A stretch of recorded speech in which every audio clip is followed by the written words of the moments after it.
The latest. Thank you for your love and support. I appreciate you all. Something massive has just erupted in Botswana. They call it a coup. The headlines scream, coup in Botswana. But when you look closer, you see something much more powerful. This isn't a military takeover. It is a takeover of the African mind. Botswana's president, Duma Boko, is standing on the front line and telling the world, we know there is no money.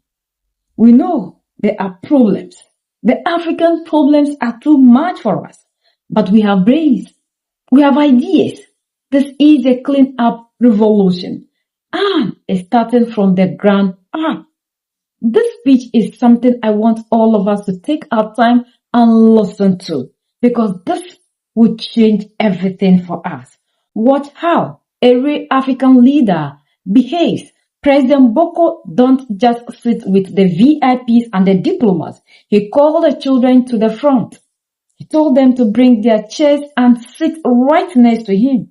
He looked at this case and didn't see poor children.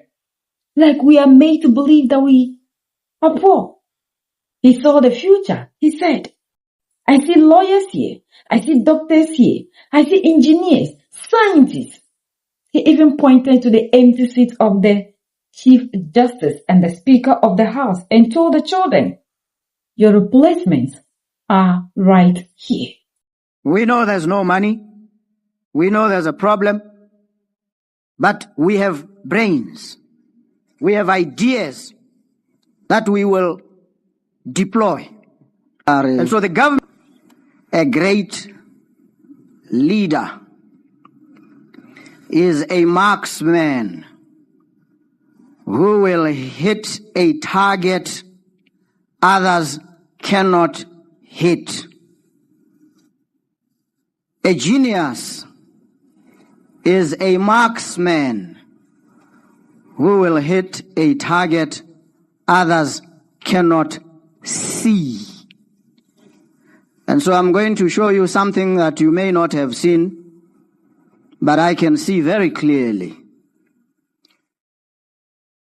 Before I recognize those who are here in their official capacities, let me recognize a particular group of individuals, very special and dear to me. I see a lot of lawyers here, many lawyers. I also see many doctors, many. I see engineers here.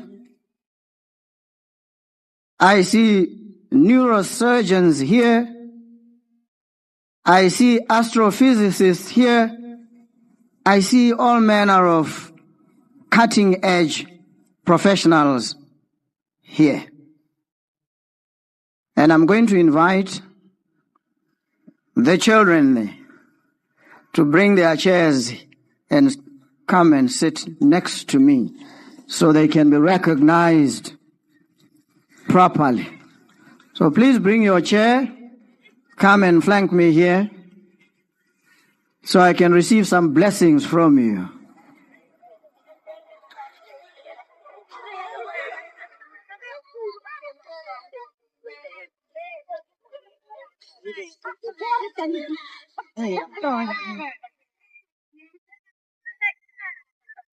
Hello. How are you? Very good. Oh, so, hello, Lisa.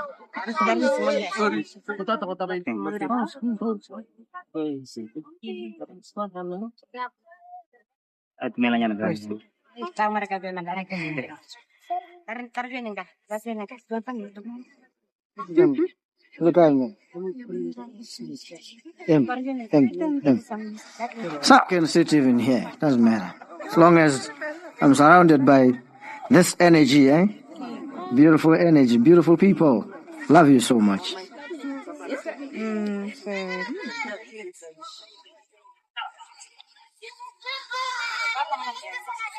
Okay. Mr. President, I'm so emotional.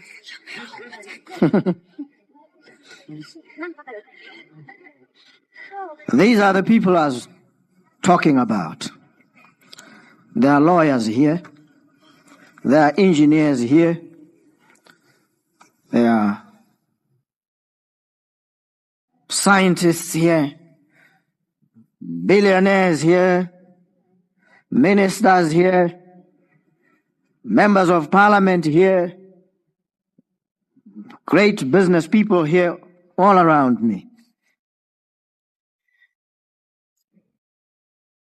And one of them is so overcome with emotion, she's weeping because she says, I'm her role model.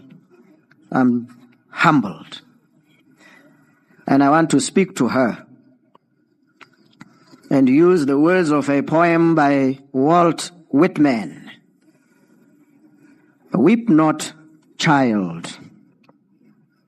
Weep not, my darling. With these kisses, let me wipe your tears. The ravening clouds shall not long remain victorious. They shall not long control the skies. Weep not, child. I may recognize the director of these proceedings today, Rekwante. Appreciate the presence here of the Chief Justice of the Republic of Botswana, my Lord, Gaolapelo G. Ketlogetse. Recognize the Speaker of the National Assembly, Reditapelo Keorapetsi. Your replacements are here.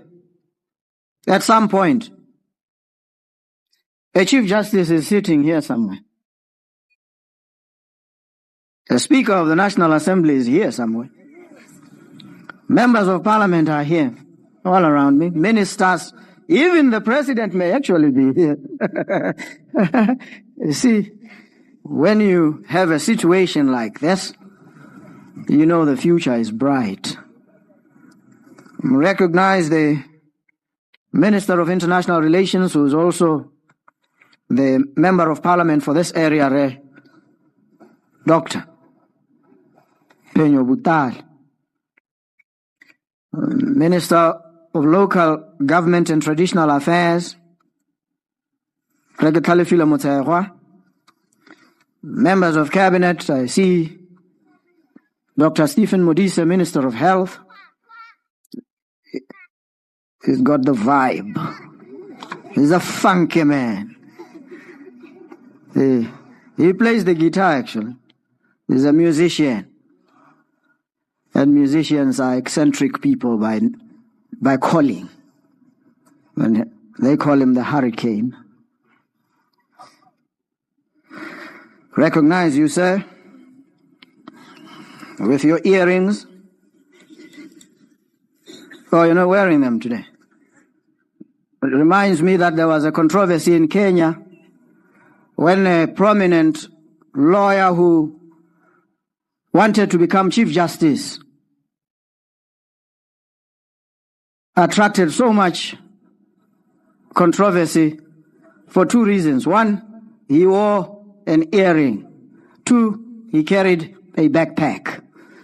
And those two were thought to disqualify him, not his abilities, not his capabilities, competencies, just that he wore an earring and carried a backpack. I think they made him Chief Justice.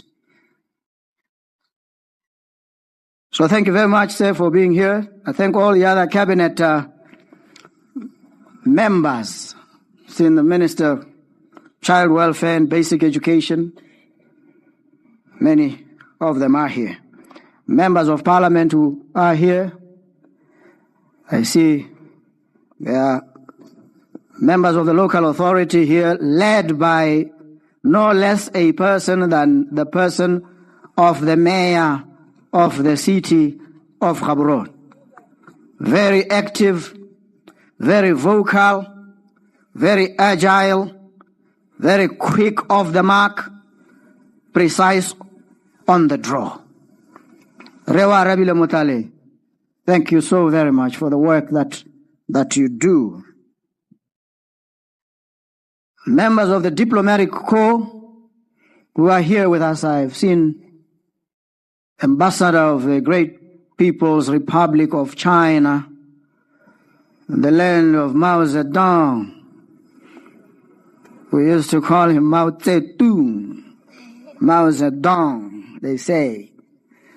And we read many of the publications, the books that were written by him following the revolution of 1949, is it? History, political history. They will read it too. Wish I could come and sit with you and share stories and play with you. Beautiful people, I love you so much. The Permanent Secretary to the President, Mayor Piloitlezi, we recognize you, ma'am.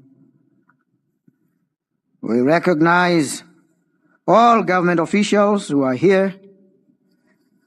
Recognize titans of industry. Very important for you to be here. We appreciate you because I have a message for you.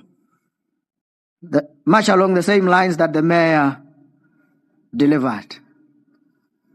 But I'll be a lot milder.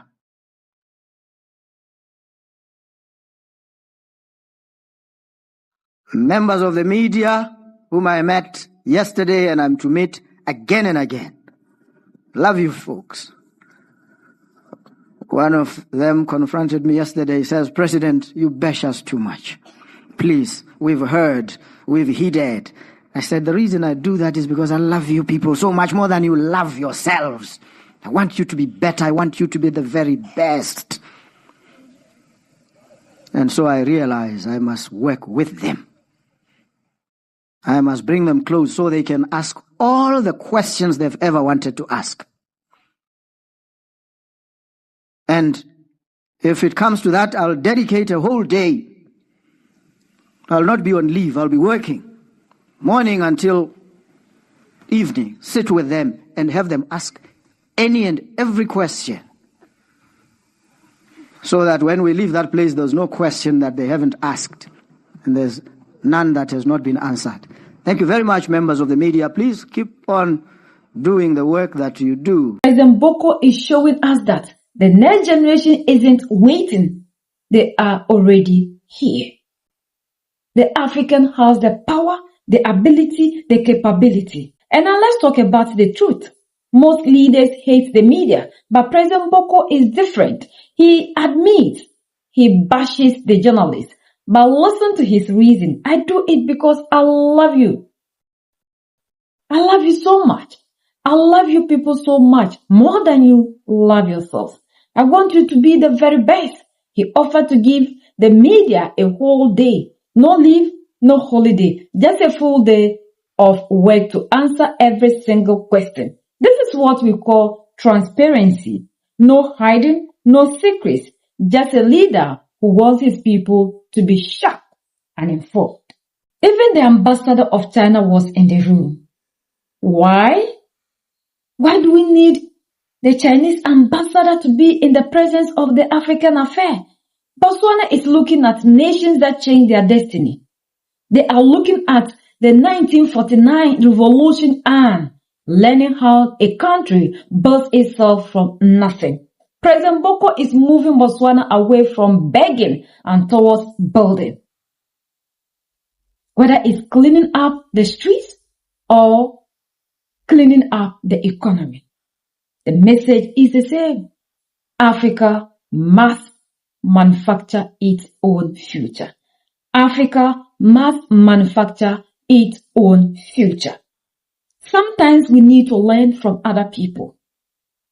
We need to learn from countries that build themselves, like China, like Iran. How did Iran become this powerful? Under sanctions for over 4 decades, Iran built. Now Iran is controlling everything. Iran has the world in its palm. It decides who uses oil and who doesn't. Nobody knows that a day like this will ever come where a country like Iran will even bring the global powers to their knees. To the point that even the people that they dine with will leave them. China built. China was once in our shoes. Africa, we are not poor. We need to re-educate ourselves. We need to change the mindset of the African. We need to decolonize that mentality into believing that the African do not have anything. We need to start teaching the children right. And it has taken the power of the African away to the point that we believe that without them, we can never succeed. And that is why we are losing our lives in the Mediterranean Sea just to get there. This is the time that the African needs to take another coup on the brains of the African. This coup is very important because now the chains are off our hands and it is kept in our brains. It is not mental.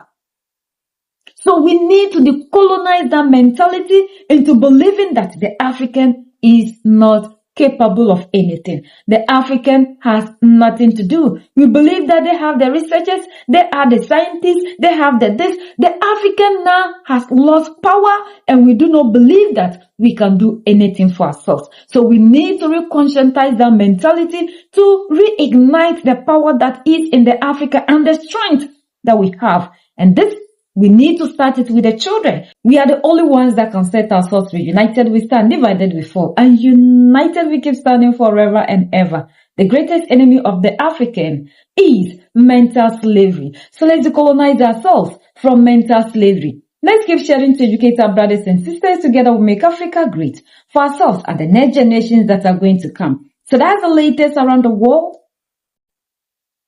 In Africa, Southern Africa, in Botswana.